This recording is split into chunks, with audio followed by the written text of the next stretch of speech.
Hi friends, ఈరోజు special Friday కదా, నిమ్మకాయ పులిహోర చేద్దామండి. అమ్మవారికి నైవేద్యం కూడా పనికొస్తుంది. ఇలా దాంట్లోకి ఏమేమి కావాలో ఇంజనీర్ చూపిస్తున్నాను చూడండి. పల్లీలు, పచ్చిమిర్చి తొడిమలు తీసిన దానికంటే ఇట్లా వేస్తేనే బాగుంటుందండి. ఆయిల్లో ఒట్టిమిర్చి, కరివేపాకు, పోపు గింజలు, 1 స్పూను పసుపు, 2 నిమ్మకాయలు, 1 స్పూను సాల్టు. ఈ ఐటమ్స్ ఉన్నాయండి. ఇప్పుడు మనం ఎలా పులిహోర చేయాలో చూపిస్తాను. ఇప్పుడు నిమ్మకాయ పిండేసి రసం చేశానండి. ఇవన్నీ మనం ఫస్ట్ తయారు చేసి పెట్టుకున్నాం అనుకోండి, పులిహోర చేయడానికి కూడా సింపుల్గా ఉంటుంది. ఇప్పుడు మనం 2 గ్లాసుల రైస్ చేసి దాన్ని పులిహోర ఎలా చేయాలో చూపిస్తానండి. రొటీన్గానే కదా, కానీ కొద్దిగా స్పెషల్గా ఏమన్నా చేస్తే బాగుంటుందని ఆలోచన, అంతే. దాన్ని ఇప్పుడు రొటీన్గా చేద్దాం చూడండి. 2 గ్లాసుల రైస్ వండానండి. వండి ఇట్లా కొద్దిగా ఆరిపుచ్చాను. ఇప్పుడు పులిహోరకు మనం పోపేద్దాము. పులిహోర చేయడం స్టార్ట్ చేద్దామండి. పోపు వేస్తున్నాను. ఫస్ట్ 2 స్పూన్స్ ఆయిల్ వేద్దాము.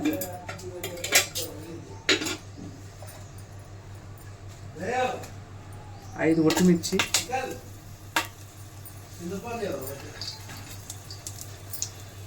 5 పచ్చిమిర్చి, 1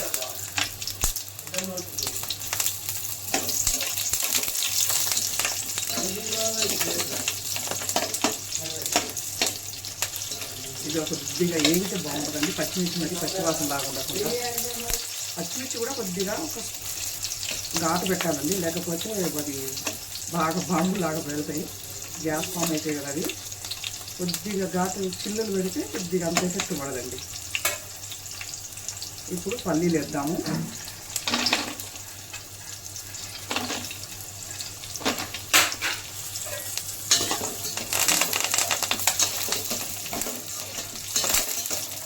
మనం 2 గ్లాసుల రైస్ వేసాం కాబట్టి ఈ మోతాదులో సరిపోతాయండి. ఎప్పుడన్నా జర్నీలు చేసినప్పుడు, లాంగ్ జర్నీ చేసినప్పుడు కేజీ 2 కేజీస్ రైస్ వేస్తాం కదా, వీటికి డబల్ వేసేసుకుంటే అయిపోతుంది. ఇప్పుడు వేగినాయి కదండి. ఇందులో ఇప్పుడు పోపు గింజలు వేద్దామండి. జీలకర్ర, శనగపప్పు, మినప్పప్పు, ఆవాలు అన్నీ మిక్సింగ్ అయి ఉంటాయి కదండి పోపు గింజలు.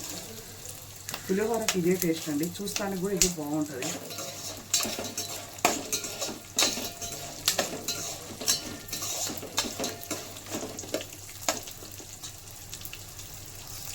ఇప్పుడు ఇది వేగినాయండి. ఇప్పుడు కరివేపాకు వేద్దాము. ఎంత కరివేపాకు వేసుకుంటే అంత టేస్ట్ అండి.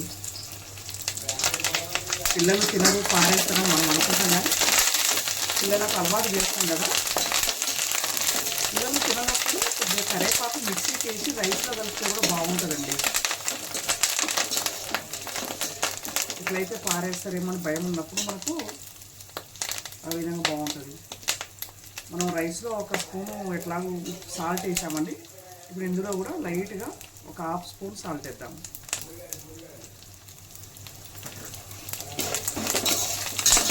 ఏది వేసినా ఈ సాల్ట్ వేయకపోతే దాని టేస్టే లేదండి.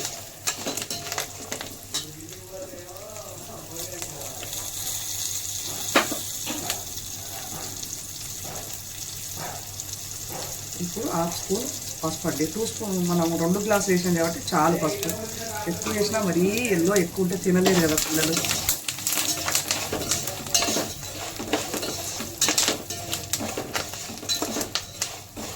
మ్యాక్సిమం ఇప్పుడు వేగినాయండి. ఇది ఇందాక మనం 2 నిమ్మకాయలు రసం తీసాం కదండి, ఇదేనండి. ఇప్పుడు ఇందులో వేద్దాం. ఇది ఆయిల్లో పోసినా పర్వాలేదు, అన్నంలో కలిపినా మంచిగా ఉంటుందండి. కానీ అట్లా మనం పోపు వేస్తున్నాం కదా, కొద్దిగా పచ్చివాసన ఉంటే జలుబు చేయదు. ఇప్పుడు వాతావరణం వర్షాలు గట్లా వస్తున్నాయి కదండి, పిల్లలకు జలుబు దగ్గు రాకుండా ఉండడం కోసం బాగుంటుంది. ఇందులో ఆయిల్ వేసి కొద్దిగా మసాలా పెట్టి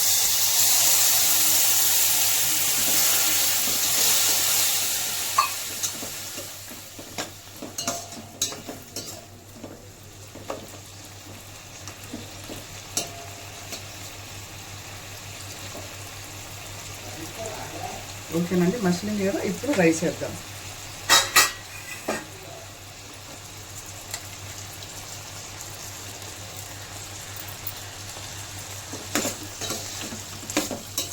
స్టవ్ ఆఫ్ చేసి రైస్ వేసినా పర్లేదు, ఎందుకంటే మనం ఆల్ రౌండ్ వేయడం కదా ఇది.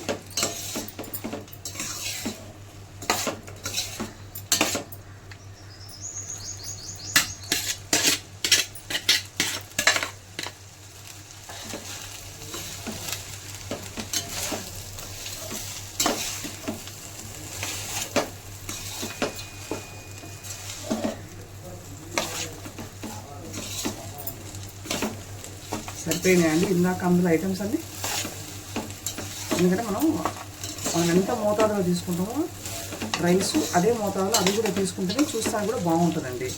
ఎక్కువ వేసుకున్నా కానీ టేస్ట్ ఉండదు, తక్కువ వేసుకున్నా కానీ చూస్తే తినబుద్ధి కాదు.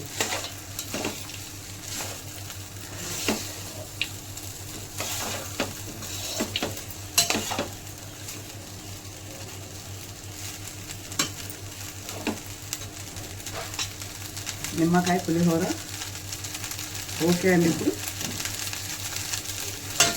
కంప్లీట్ అయిందండి. మీకు నచ్చిందా అండి? నచ్చే ఉండొచ్చు. నచ్చితే లైక్ చేయండి, సబ్స్క్రైబ్ చేసుకోండి ఫ్రెండ్స్. బాయ్.